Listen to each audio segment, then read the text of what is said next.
Hello guys, कैसे हैं आप सब। मैं सी रोहित सेठी। आज के इस वीडियो में आपको रिवाइज करवाने वाला हूं accounting standard 18 that is related party disclosures. तो चलिए विदाउट वेस्टिंग टाइम शुरुआत करते हैं आज का वीडियो। तो चलिए गाइस शुरू करते हैं रिलेटेड पार्टी डिस्क्लोजर का रिवीजन। रिलेटेड पार्टी डिस्क्लोजर में आपको सबसे पहले ये समझना है कि रिलेटेड पार्टी क्या होती है। और रिलेटेड पार्टी इस अकाउंटिंग स्टैंडर्ड में वो है जो इन 6 में से कोई भी एक कंडीशन सेटिस्फाई करते। 6 में से एक बोले तो पहली कंडीशन ये है कि इट कंट्रोल, यानी कि कोई भी एंटरप्राइज जो हो वो कंट्रोल होनी चाहिए, कंट्रोल्ड बाय होनी चाहिए, या फिर अंडर कॉमन कंट्रोल होनी चाहिए। कंट्रोल यानी कि मैं किसी को कंट्रोल कर रहा हूं, कंट्रोल्ड बाय यानी कि कोई मुझे कंट्रोल कर रहा है, और अंडर कॉमन कंट्रोल यानी कि हम दो जने हैं, एक कॉमन बंदे के अंडर कंट्रोल हो रहे हैं, तो हम दोनों आपस में भी रिलेटेड पार्टी हो जाएंगे। इन शॉर्ट सीधी सीधी बात करूं तो होल्डिंग सब कंपनी, राइट, अगर आप किसी की होल्डिंग है। दूसरा, अगर आप किसी की सब्सिडरी है। तीसरा, अगर आप सब्सिडरी हैं और उसकी एक और सब्सिडरी है, तो आप दोनों भी क्या कहलाएंगे, रिलेटेड पार्टी हो जाएंगे, राइट। और इसमें आपको ध्यान क्या रखना है कि कंट्रोल, कंट्रोल्ड बाय और अंडर कॉमन कंट्रोल डायरेक्टली और इनडायरेक्टली दोनों हो सकता है। ओके, नाउ इसके बाद दूसरी कंडीशन आती है कि एसोसिएट होना चाहिए, मतलब सिग्निफिकेंट इन्फ्लुएंस होना चाहिए। अगर सिग्निफिकेंट इन्फ्लुएंस है तो वो भी एक रिलेटेड पार्टी बन जाएगा। तीसरा, जॉइंट वेंचरर, या फिर जॉइंट वेंचरर के साथ जो को वेंचरर है वो, यानी कि जॉइंट वेंचर भी और जॉइंट वेंचर के साथ जो को वेंचरर है वो को वेंचरर भी इसके अंदर कवर हो जाएगा। चौथी कंडीशन आती है की मैनेजमेंट पर्सनल। की मैनेजमेंट पर्सनल की डेजिग्नेशन नहीं देखनी।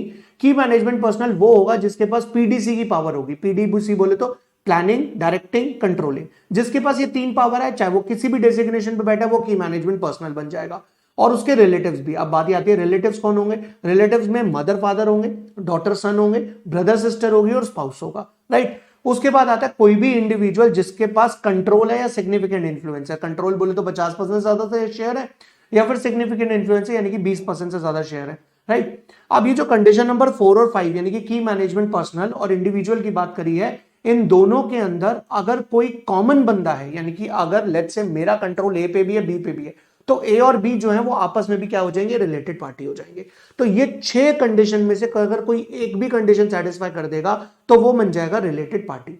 अब यहां पर दूसरा वर्ड निकल कर आता है रिलेटेड पार्टी, तो पता लग गया क्या है। अब आती है रिलेटेड पार्टी डिस्क्लोजर। लेकिन डिस्क्लोजर पर मूव करें इससे पहले आपको यह समझना है कि रिलेटेड पार्टी के अंदर कुछ लोग हैं जो बिल्कुल भी इंक्लूडेड नहीं है। सबसे पहला, अगर आपका कोई सिंगल सप्लायर है या फिर कोई आपका सिंगल कस्टमर है तो वो रिलेटेड पार्टी नहीं है। दूसरा, अगर आपको किसी ने फाइनेंस यानी कि लोन दे रखा है तो वो भी रिलेटेड पार्टी नहीं है। ट्रेड यूनियंस रिलेटेड पार्टी नहीं है। पब्लिक यूटिलिटीज रिलेटेड पार्टी नहीं है। सिंगल कस्टमर नहीं है। और common director in two enterprises, अगर कोई केएमपी नहीं है यानी कि की मैनेजमेंट पर्सनल नहीं है, पर वो डायरेक्टर दो कंपनीज में है, तो क्या वो दोनों कंपनी रिलेटेड पार्टी है? द आंसर इज नो, नहीं है, राइट। अब बारी आती है डिस्क्लोजर पे। तो डिस्क्लोजर मैंने एक सिंपल सा वर्ड क्या है, अगर कंट्रोल है, कंट्रोल बोले तो या तो होल्डिंग है या सब्सिडरी है या फेलो सब्सिडरी है, या फिर वो एक इंडिविजुअल है जिसके पास 50% से ज्यादा शेयर है। अगर कंट्रोल है तो चाहे रिलेटेड पार्टी के साथ ट्रांजेक्शन हुई है या नहीं है, आपको रिपोर्ट तो देनी पड़ेगी, राइट।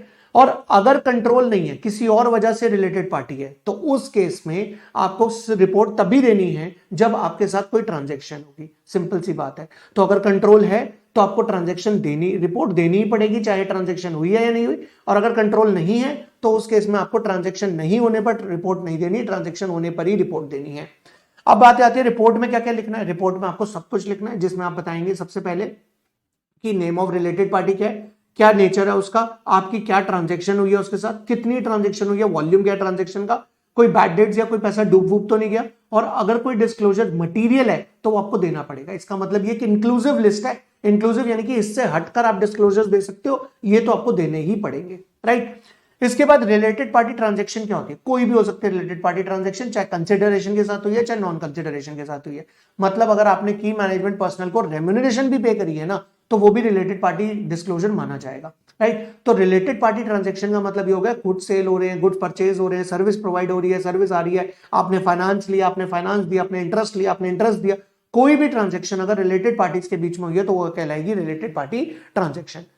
इसके अंदर आपको 3 पॉइंट पे ध्यान देना है। सबसे पहला, की मैनेजमेंट को अगर आप रेम्यूनरेशन पे करोगे तो भी वो आपकी रिलेटेड पार्टी ट्रांजैक्शन कहलाएगी। दूसरा, अगर सिमिलर ट्रांजैक्शन है तो सिमिलर ट्रांजैक्शन को आप कंबाइन करके एक सिंगल डिस्क्लोजर दे सकते हो, इससे एक बेटर डिस्क्लोजर दिया जाएगा।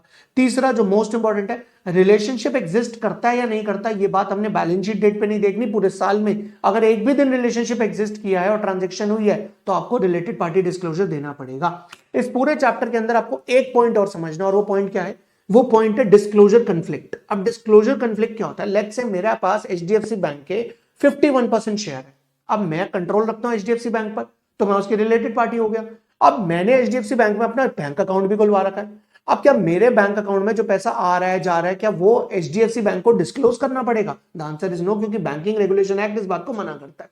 तो अगर कोई और एक्ट उसको डिस्क्लोजर से मना करता है तो हमें डिस्क्लोजर देने की जरूरत उस एक्ट के तहत नहीं रहेगी। ये होता है जी डिस्क्लोजर कॉन्फ्लिक्ट। ओके जी, तो ये छोटा सा अकाउंटिंग स्टैंडर्ड था, accounting standard 18 related party disclosure, जिसका रिवीजन कंप्लीट हो गया। आई होप आपके सारे डाउट्स क्लियर होंगे। नहीं क्लियर होंगे तो आप मैसेज बॉक्स में मैसेज करके पूछ सकते हैं। और हाँ, इस वीडियो को लाइक करें, शेयर करें और हमारे चैनल को सब्सक्राइब करें। बाय बाय, मिलते हैं नेक्स्ट वीडियो में।